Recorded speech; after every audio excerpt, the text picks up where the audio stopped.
nabadda daawadayaal dhamaantiinba halkan waa shabakada caalamiga ah Harwanaag News oo aad kala socotaan barta internetka ku leenahay harwanagnews.com kusoo dhawaada barnaamijkan gaarka ah oo daawadayaal aan idinku soo gudbin doono agaasimaha guud ee wasaaradda warfaafinta dhaqanka iyo wacyigelinta Soomaaliland mudane Maxamed Aadan Ilkacse oo shir jireed ku qabtay xarunta wasaaradda warfaafinta dhaqanka iyo wacyigelinta Soomaaliland oo kaga hadlay safar uu ku tagay qaaradda Yurub gaar ahaan dalka Talyaaniga oo kaga qayb galay shir caalami oo laga hadlayay arrimaha la xiriira dhinaca wacyigelinta taariibka sidoo kale agaasimaha guud waxa uu si dhaafay dalalka Sweden iyo Norway oo kulamo kala duwan kula yeeshay jaariyada Soomaaliland ee wadamadaasi ku dhaqan bismillaahir rahmaanir rahiim ilaahay baa mahad leh alxamdulillah waxa aan halkan muxuu ahaa rabaynan ka sheego safarkii shaqo ee aan ugu baxay muxuu ahaa wadankaasi Talyaaniga isla markaana aan raaciyo wadamadii kale soo maray marka haddana markii hore ku horeeyay safarkaasi waxaan ka qayb galay shir caalami oo laga hadlayo taariibka iyo muxuu ahaa sharciyada caalamiga ah iyo sidee dadka looga wacyigeliyaa tababar ah oo ka dhacay muxuu ahaa wadankaasi Talyaaniga magaalada Sanremo oo ay soo qaban qaadisay hay'adda IOM iyo maxadka caalamiga ah ee maxad caalami oo Talyaaniga oo ku takhasusay arrimaha humanitarian lawga runtii waxay isugu mid ah 40 dawladood ka badan muxuu ahaa oo ka socda geeska Afrika iyo dunida gaar ahaan taariikhku ugu daran yahay waxa ugu muhiimsanaa inta tusaalahaan oo kale in laga warbixiyo badda ma taqaan Mediterranean Sea ee ay ka baxaan doonyaha faraha badan leh ee dabeetana Talyaaniga ku beegan arrin khatar bay ahayd arrin adag bay ahayd marka waxaana caalamku ka shaqeynayay tahriibka noocyadiisa iyo duruufihiisa iyo wuxuu yahay iyo wadamada adduunka uu saameynta badan yahay marka geeskan Afrika wadamada uu saameynta badan yahay dadka sidee loogu wacyigeliyaa sidee loogu waramaa sidee loogu sheegaa sidee looga baraarujiyaa maxaa ka jira inta kale nooca kale Asia muxuu ahaa wadamada Asia ka dhaca waa mid gaar oo isagu ma taqaanaa dadka midna waxa la trafficking midna waxa la dhadaa ma taqaanaa muxuu ahaa smuggling af Ingiriisiga oo mid qofka ayaa maxayde inta la kaxeeyo dadka la kaxeeyo ayaa marka meesha la geeyo lagu shaqeystaa la isticmaalaa macna isticmaalka waxa jinsiyeed iyo shaqo midna waa kan kale inta dadka la kaxeeyo lacagta laga qaado labada nooc baa horta ma taqaanaa ay yihiin muxuu ahaa bahalada noocyadooda marka duruufahaas la soo bandhigay duruufo adag bay ahaayeen inagu asal Soomaaliland ahaan qayb bay ka hayda mushkiladda macna Soomaaliland Soomaaliya geeskan Afrika oo dhan ma garanaysaa dhibaatada ka taagan dadku ay soconayaan ee la tagay Liibiya xagga laga sii tagayo marka waxa jirta muxuu ahaa iminka dawladaha Yurub waxa sameysteen muxuu ahaa nidaam la yiraahdo forex marka bishii shanaad sanadkan ansixiyay waa barnaamij ay kaga hortagay kuna dagaalamay tahriibka dabadeedna waxa la dawlad kastoo Yurub waxay keentaa marka badda jooga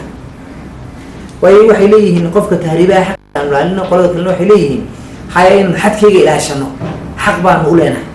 ayay martaqaana labada martaqaana qodob labada qodob ee meesha ka taagnaaya Janiskana dawa Janis wasaaradda warfaafinta ahaan kaaga guud ahaan in dadkii aan u sheego la wadaago muxuu ahaa ay dhalinyartu maqlaan waalidiintu maqlaan muxuu ahaa hay'adaha kale iyaga waa warbixin qoraalaan u geey doonaaye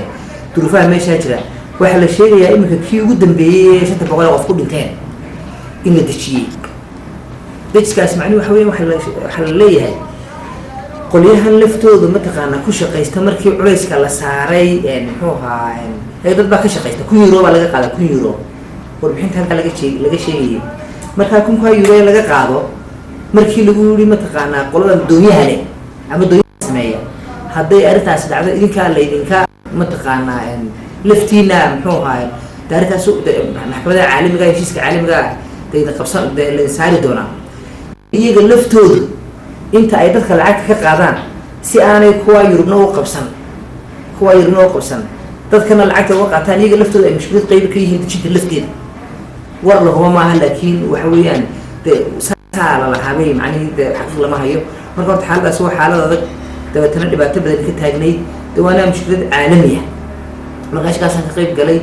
una baahan bulshada ka wacyi gelino oo ama taqaana qof walba ka ilaha saaqadaada qoray bay taalaayeen halkan waad ku noolaan kartaa halkaana dama taqaana waa arrin kale xataa dadka halkaa jooga sharciyadooda talyaaniga maanaan jaanisoolan tagno xeryaha dadku joogaan laakiin de waxa weeyaan cid sharci siinaysaan jirinba haddii far laga qaadana waxa weeyaan waa adigu waa canaadnimo marka halkaa laftooda dawlad dadku ka baraarugsanaadaan arrintaasina tahay arrin khatara adag dhibteeda leh halkaasaa mataqaana shirkaasaa uga qayb galay alxamdulilah rabbilcaalamiin marka waxaa kasoo qayb galay ururgoboleedka igad iyo mataqaana muxuu African Union labadaas way kasoo qayb galeen iyo hay'adaha kale caalamiga ah ee mataqaana arrimaha ka shaqeeya shir aad heer u sareeyo ahaa kullibana keeska Soomaaliland iyo markaas Soomaaliland ahaan hadlayna dadku fikrad fiican bay ka qabeen oo dad fikrad fiican ka qaba oo runtii aanay weydiinin maxay tahay muxuu Soomaaliland tahay taasna ay tahay Soomaaliland meel fiican u gaarsiisan yahay dad high profile ay ahaayeen halka marka laga tago waxaan cusubad ka helay jaaliyadda Soomaaliland ee Norway oo marka dabatan muxuu ahaayeen dawaa xumooyin khibrad xagga la taqaan waa Ethiopia iyo mataqaan Kenya iyo Djibouti isku jiraan kaloo dawlad jira marka halka waxaan tagay jaaliyadda Norway baan la kulmay alxamdulilah rabbil caalamiin jaaliyadda Norway marka shirbaan iyo qabteen dabatan wixii su'aalahay wadankayga weydiinayna way iga weydiiyeen wixii aan sharxayna waan sharxay aad baan ugu mahadnaqayaa jaaliyadda Norway rag iyo dumarba sida fiican ay isku duuban yihiin ee ay Soomaalinimada iyo midnimadoodu ay u tahay waxa aan kale oo halkaa ugu mahadnaqayaa Cabdirashiid Cali Xamari oo mikrofoonkan ku rujin doona kama taqaana agaasimaha idaacadda oo mikrofoon qaali ah ugu deeqay idaacadda Radio Hargeysa isna aad u mahadsan yahay waxa markaa muddada halkaan joogay aan socono oo shaqeyn Axmed Maxamed Madan oo ah gudoomiyaha hay'adda maamulada oo aan wada galnay shirar isla markaa aan la wada galnay hay'ado danaynaya Soomaaliland horumarkeeda maadaama halkaan aan joogo Soomaaliland aan taliyayna aan muxuu hay'adahana muxuu ahaan yana shirkooda galo oo taasna iga caawinayso background-kayga enjoyado aan la soo shaqeyn jiray oo qaadada isnaqaana qaarkood aan qaaran markaas barnaha intaanaan kala hadalnay xiriirka hay'adaha wada shaqeynta kana waxa kaloo naga boqosho u tagay TV-ga Norway oo isagana ay tahay inaynu xiriir la sameeyno oo de macnaheedu wadna xisaba macnaheedu raadiyoga TV-ga horta isag fadhiyaan shaqaalaha TV shaqaalaha raadiyoga macnaheedu ma kala garanaysid marka maalinta waxaan ku beeganay iyagoo budgetkii Norway la ansixinay waliba wuxuu wada yihiin mataqaanaa wada online marka kii online ka ahaa